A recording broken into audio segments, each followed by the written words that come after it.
Hello, loyal subject! How are you doing? Once again, look, I changed shirts just for you. Today, we are going to be talking about the Vampire Academy series by Rochelle Mead. I'm sure you've all at least heard of the first book of this series, Vampire Academy. It was made into a film, maybe you heard of it. But I just recently finished the last book in the series, and I have some thoughts that I would like to impart on all of you.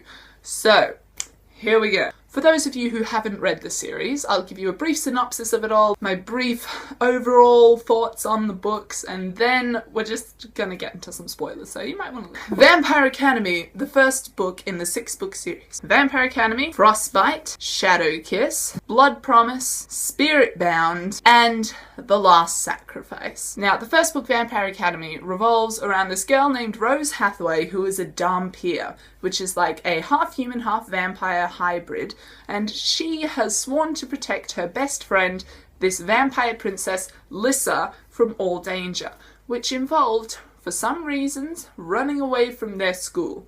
They then get tracked down by the school after 2 years of being absent and are dragged back. Then, as you can imagine, shit goes down. My overall thoughts on the series as a whole, it's good. Not great. It's nothing worth harping over that it's like a glorious piece of literature or anything like that, but it's aight. It does what it does, and it does it pretty well. It's action-packed, it's got some mystery, romance, friendship, all that good stuff. If I had to give it a grade, I'd give it a B. Solid B. That's being generous. That's all for the people who haven't read these yet. If you want to stick around and hear my thoughts on it, you can. And if you don't, I don't want you here anyway. Alright, so let's talk about Rose. Rose is the protagonist of the story, obviously you know that, and my relationship with her is rocky, to say the least. We instantly get a feel that this girl is pretty kick-ass. She's tough, she don't take no shit, she's a boss, she protects her friends, she's loyal, she's got all that stuff going on for her. And those are good traits to have in a heroine. Don't get me wrong. The only problem is the vast majority of the first 3 books, and sometimes the ones after that, she is very petulant. Like, whoa. She is just a little kid in a teenager's body. It was difficult to read sometimes, especially in Frostbite. I'm all for someone who sticks it to the man and doesn't let authority push them around, but you gotta have some respect, especially for people who clearly know better than you. She doesn't seem to be able to grasp this concept that, hey, these people have been doing this shit for a lot longer than I have, and they're obviously pretty good at it. But fuck them, I'm not gonna listen to their stupid ideas. I'm gonna do what I'ma do. Came to a point in Frostbite where she had just been haggling on Dimitri for so long because he didn't want to be in a relationship with her for completely understandable reasons. The first being, it's illegal. And eventually he's just like, Rose, stop acting like a child. And I was just like, boom! Thank you, someone said it. And she got so pissed at him for that. But I'm like, bitch, it needed to be said. You brought it on yourself. But let's be real. Overall, she was a good character. But that kind of pushed it away from her being my favourite. Instead, that honour goes to Christian Ozera.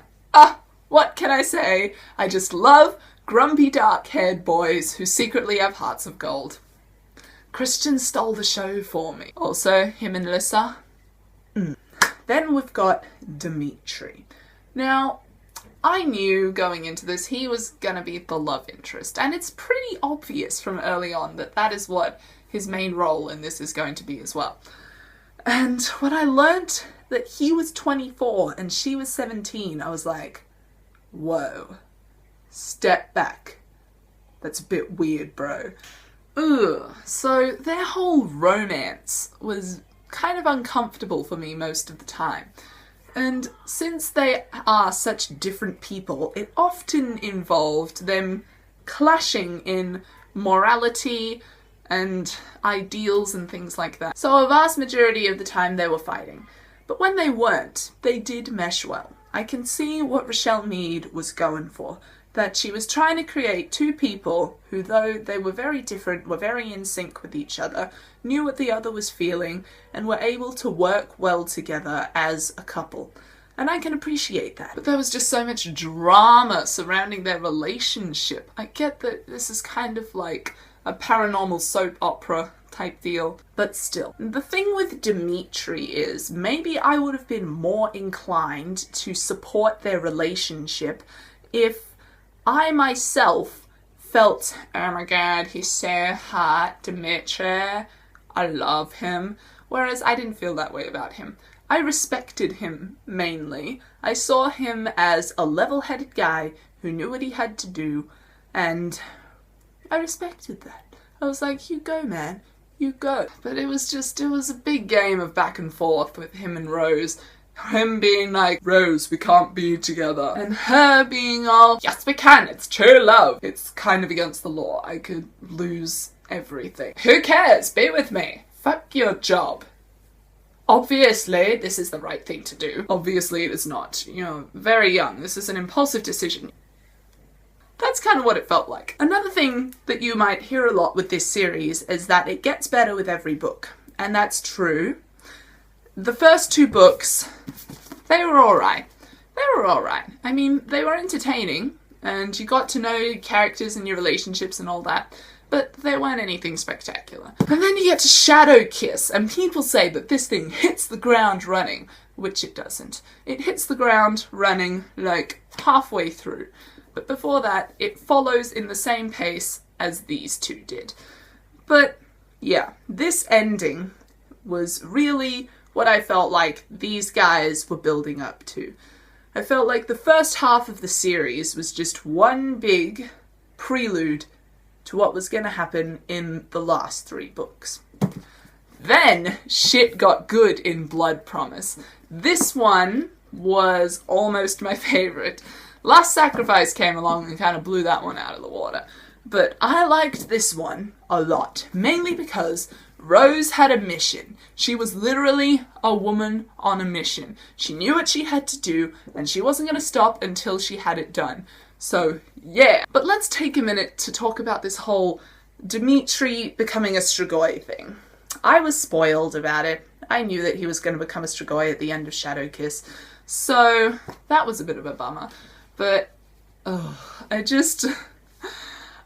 my god, I just wanted her to kill him so bad. See, this is where you can tell that I wasn't that much of a Dimitri shipper. I just wanted her to kill him and get out. So when she hesitated and he captured her and all that shit went down, I was like, damn it, Rose! You could have solved everything. And of course, we find this way to turn Dimitri back into a Dhampir by using spirit. But this whole Strigoi thing created new holes in their relationship. Obviously, they can't be together.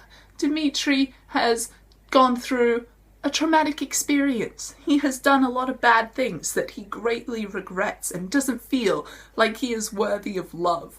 So, Rose goes off to Adrian. I like Adrian. He's an it guy. I think it's a universally accepted thing in the fandom that everyone prefers Adrian to Dimitri. Sorry, Dimitri. It's just how it is. Oh man, I knew from the start that this wasn't going to end well. We all know that Rose is going to end up with Dimitri. I wanted her and Adrian to stay together and be solid.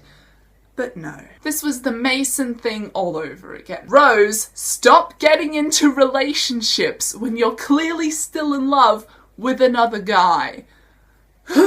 So, when all of this forgiveness and the rekindling of Rose and Dimitri's relationship went down in the Last Sacrifice, poor Adrian got dragged along with it. When they had sex, I was like, are you fucking kidding me? Are you really going to cheat on Adrian now? Even after all that stuff that Dimitri said about it wouldn't be right, I don't want to be that guy, don't do this to me, Rose. I like Adrian, he doesn't deserve this, you can't cheat on your boyfriend. She still just pushes and pushes and pushes until he's finally like, fuck it, let's do it. Fucking shit, that annoyed me so much. I hate this idea that lots of people seem to have, that it's not cheating if it's with your true love. Like, no, it's still cheating. She had a boyfriend and she slept with someone else. That is not okay. We see it all the time. We see it in the Stephanie Perkins novels. We see it just everywhere. And it's not a good ideal to have. So, understandably, Adrian was a little pissed off. I didn't like where they ended things with him. It was literally like, bitch, I'm out. Adrian leaves. We have this little scene at the end of series. So, I hope that him and Rose patch things up in Bloodlines at some point. Okay, back to the actual storyline of things. We have this whole someone's murdered the Queen deal, and Rose has been framed. Obviously, we know Rose didn't do it. My first thought was Victor. It has to be Victor. We know that he's power hungry, and that he's just broken out of prison, and that he isn't a big fan of Rose. So those pieces seem to sit together. But we end up going on this roller coaster of clues and different accusations and theories, and I really enjoyed that last book. That was the only time in reading this series, besides a little part in Blood Promise, where I wanted to keep actively reading. I didn't want to put the book down. When it was revealed that Daniela was the murderer, I was like a bit disappointed, because I was expecting some boom, didn't see that coming, shocking twist, oh. And so I was like, ah, she was a suspect, that's no fun. And then I figured it out. When he was describing this woman who had a Moroi bodyguard, I was like, it's Tasha! Fucking hell! How did I not realise this sooner? Of course it's Tasha. That would explain why Rose was framed, because we kept thinking that it would be for love reasons, but not the parts that we thought. Tasha! Which sucked, because I really liked Tasha. So that was fun. And this whole thing with Lissa being the queen, I was like, yeah! Go Lissa! Quick note on Rose and Lissa's friendship. I really like how they would do anything for each other, but it really annoys me that they're like, oh, I've got this secret that's just eating away at me. It's literally gonna drive me crazy if I don't tell someone anything. Hi, best friend in the whole world. You look a little down. What's wrong? You know you can literally tell me anything and I won't judge you for it. No, I can't tell. I don't want to add stress to their lives. Just tell each other! That's what you're for! Your support systems for each other! God damn it, guys! So that was that. Rochelle Mead, in terms of her and her writing, wasn't too big of a fan, just because Rose's voice was very straightforward, her writing style was very straightforward. She's not a writer of elegant prose that flows like poetry. Nah, she's more like boom, boom, boom. This is what happened. Like it or leave it.